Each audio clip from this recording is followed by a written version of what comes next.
Mphulaphuli womekhaya lamadoda amane abhuqwa liqhenqa nendlala. Enye yawo iyabuza into yokokuba madoda kungcono ntoni na ukuba sihlale kule ndawo sihleli kuyo sigula sibulawe yindlala kunokokuba sihambe siye kwinkampi yamajoni. Uthi ukuba siyile kule nkampi yamajoni masilindele into zibambini, la majoni aza kusibulala. Kungenjalo uba kasibulelanga sizawufumana ukutya sitye sihluthe. Ithi ke le ndoda ukuba la majoni asibulelwe besihleli sizawufaka kade ngokuhlala kule ndawo sihleli kuyo. Ngoko ke kungcono sihambe siye phakuwo asibulala uba yasibulala. Nam ke namhlanje ndifuna amadoda amane anokwazi ukuma athi zipolitician le nto niyenzayo ayilunganga, irongo. Umntu oyezabalaza uyayazi le ngoma ithi le nto uyenzayo ayilunganga, le nto uyenzayo irongo. Kungcono ntoni na ke into yokokuba nathi sihlale kule ndawo sihleli kuyo sibulawa zizigebenga, sibulawa zisikoli ezithatha izipathi zethu, kunokokuba sixelela abantu abodwa abasiphetheyo ukuba le nto niyenzayo ayilunganga, basibulaleke kuba kakade abanqandwa. Umntu othe wabanqanda akaphili bomi bude. Xa sibulawa ngabo sibanqanda kulungile. Kungcono loo nto kunokokuba sife sisonga izandla. Ngumntu enjani lo unokuba nesibindi sokuma phambi kootatomkhulu bakhe, sokuma phambi koomakhulu bakhe athi ndibekeni kwesi sikhundla, nawugqiba ukundibeka ndiza kunidivelopha. Kodwa besazi ngaphakathi entliziyweni yakhe into yokokuba uza nento eza kubadistraktha ibatshabalalise. Sisibindi esinjani esi sokokuba ube nesibindi sokubulalwa yihlomkhulu? Ukuxoka kubafanele aba bantu kuba bazindwendwe bonapha, kodwa asinawude nathi sixoke sifane nabo siphathe ootatomkhulu bethu. Lisikizelo yinto efuna ukukhaninyelwa. Asiphumi kwamanye amazwe, singumhlaba walapha. Sibaqhatha njani ootatomkhulu bethu? Sisibizela amashwa. Ndibuhlungu mphulaphuli womekhaya kuba izinto ndizithethayo azivakali. Ngenxa yantoni? Kaloku siphethwe ngedemon craze abathi xa beyiteketisa ngudemocracy. Ilizwe lilizwe ngabantu balo, ilizwe lilizwe ngokutya kwalo. Thina sinika ukutya kuphuma kwamanye amazwe kuze ngenqanawe kuhamba inyanga phambi kokuba sibe siza kutya thina. Mphulaphuli wam xa ndithetha andifuni bengathi ezinto ndizikhamoyeni xa ndisithi ukutya kuphuma kula mazwe kukho kukusigqibayo, kukho kukusitshabalalisayo. Ndixelele, ngoNovemba ka-2008 yayikhwazwa kwireyidiyo into yokokuba abantu mabangayithengi inyama ephume Irish, inyama yehagu, kuba ingunobangela wekhensa. Kwangaxeshanye kwabe kumenyezwa into yokokuba kwa ibisi eliphume eChina kufumaniseke into yokokuba linengxaki. Umbuzo wam, zingaphi iziganeko esezingaphambili ezingakhange zibhaqwe ezibe ngunobangela wokufa kwabantu bebulawa kukutya kuphuma kwamanye amazwe? Singabantu abatheni thina aba baxhomekeke ngokunika ukutya okuphuma kwamanye amazwe ingathi thina sinazo izandla zokulima? Ixanduva likarhulumente lelo nto yokokuba makatekse ezi nkampani zibangela i-global warming kuba abantu abakwazi ukulima ngenxa yenkampani ezafika apha zisithi zizisa i-development.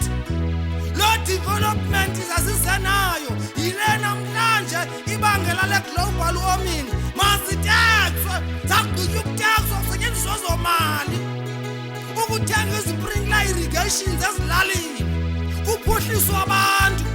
Le South Africa namhlanje bayibiza ngokokuba yi-developing country.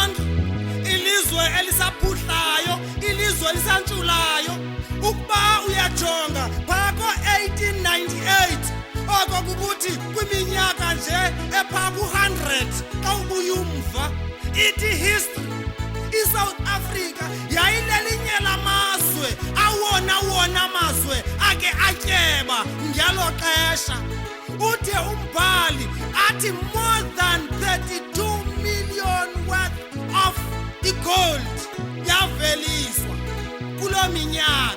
Yayaphi lo golide ngoku? Ezo ndawo zazisomba, ezo ndawo kwakusombiwa kuzo lo golide ziphi? Kwenzeka ntoni kulo golide? Njengokuba namhlanje elona lizwe elibabazwa ngento yokokuba lilona lityebileyo iChina. Uyabona ke mphulaphuli wam, andilwi na China, kodwa eyona nto endicinga fana ukuba imele kuyenzeka ukuba la madoda ayasithanda makasifundise ukwenza ezi zinto azenzayo sizenze nathi apha ekhaya, hayi uba sizonunuswa ngezinto zabo. Ukuba umntu uyamthanda awumane umondla ngentlanzi, koko umfundisi uba ilotywa kanjani na khona ukuze nokokuba awukho ukwazi ukuyozifunela. Thina ke sizimpethe ngezenkululeko ezondliwa ngegranti, ezondliwa ngefood parcel, asikwazi ukuzenzela nto. Inhlungu asikuyo thina yeyokokuba sibuyele mva kwiminyaka yo-1830 apho uNobalisa athi abantu kangangendlela ababeqinene ngayo emhlabeni apha eSouth Africa kwade kwagqabhuka imfazwe kuthiwa yimfecane, apha indoda yayibambe enye indoda, itye ngamazinyo ingayiphekanga noyipheka, ingayojanga nokuyoja, ingayixhelanga nokuyixhela, umntu amntu omnye umntu amgqibe. Kutsho history. Ubungajonga ke namhlanje sikwimfazwe yemfecane yesibini apha amadoda atya amanye amadoda. Cha, umahluko ngokokuba ngela xesha lo-1830 kwakungekho mali, kwakungekho zinto abantu babenokuthengisana ngazo. Namhlanje zityana ngendlela kenomahluko kuba indoda ithengisa enye indoda ngemali. Awumtyanga xa uthatha iselfowuni yalaa mntu umbulala uhambe uyokuyithengisa, awumtyanga laa mntu. Xa uthatha amacici walaa mntu uhambe uyowathengisa umhlabafe, awumtyanga laa mntu. Sikwimfacana yesibini siyatyana. Inye ke into yosihlangula kukufumana amadoda anomqolo, kukufumana amantokazi anomqolo azawukwazi into yokokuba ajonge kwimbali ukuba siphuma phi na thina, sizalwa ngobani na thina. Sibeke imithetho ezawukwazi into yokokuba imele ubulungisa, silawulwe ngabantu abaza kuba ngumzekelo babe nomqolo. Ndiyavuya ke mphulaphuli wam kuba umsholozi kaGeza ihlekisa uthi thethani phandle nisixelele apho silahleka khona kuba kune-15 years into ebangela into yokokuba eli lizwe libe njengokuba libe njena libe bubutyobo ngabantu abangafuni ukuxelelwa. Kuba kaloku thina siqhele laa nto yo-1985 apho indoda ethi hayi bekusithiwa yimpipi ifakwe ithaya. Umntu omnyama akafuna ukunqandwa, ubuke wamnqanda uthi uyimpimpi. Andithi iimpimpi zazingekho kodwa sinawugqiba sithi bonke babezimpimpi. Izinto ezenzeka namhlanje ziyacacisa nje mhlophe into yokokuba abanye abantu bathengiswa ngabanye abantu, belele emangcwabeni nje bayakhala. Andifuna uthetha ke mphulaphuli wam, ndakufakela iingoma zibembini zibentathu ndiyivale le CD, kodwa ndisabuya endizawuza nayo iCD izawucacisa ngokuthe gca into yokokuba ziintoni na ezinokwenziwa ukuhlangula eli lizwe. Ngokwangoku ndisaqhokonqa, ngokwangoku ndifaka nje ikhuna litsala emngxunyeni wembila emaweni. Ndifuna itsibi izodibana nezinja. Kwelandelayo ke ndizawuza nento ethe ngqo into yokokuba ziintoni nezinokwenziwa ukulihlangula eli lizwe. Mandikushiye. Adalhlanga.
nditsho ndithi phambili mfokahoho kuthetha isimnyama kuvela ukhaya usise emboleni apho sasivela khona kokhoko kumnyama futhi kawususa le mpundu lapha emehlweni zivuleke iingcango ya lumapha oka-Angiso umhlaba wakuqendana mntanam mfokahoho ukuba ilizwe belokuthi lihloniphe inkonde abantu abadala inokuphela mfokahoho linyikitha siyibonayo namhlanje asisajamelananga nengubo yeminyanya sesijamelene nengubo kaThixo uqobo Ngosanje uTahlala osisizukulwane unkumkani oyenza azanzo